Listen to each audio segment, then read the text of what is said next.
ये बताओ जॉब लगी कहाँ है? मैं करीम साहब की कंपनी में जॉब करूंगी। करीम साहब के ऑफिस में? वहां पर क्या करोगी? छोटे मोटे काम के लिए रखा होगा तुम्हें। कैसी बात कर रहे हो तुम जिम?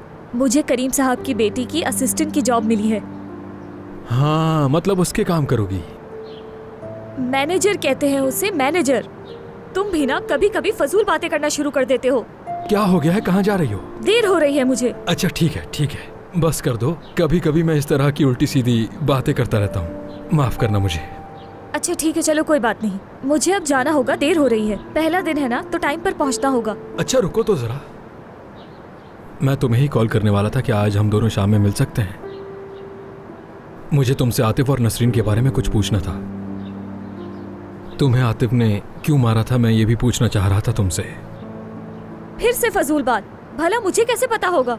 वो कह रहा है कि बात नसरीन से मुताल्लिक है।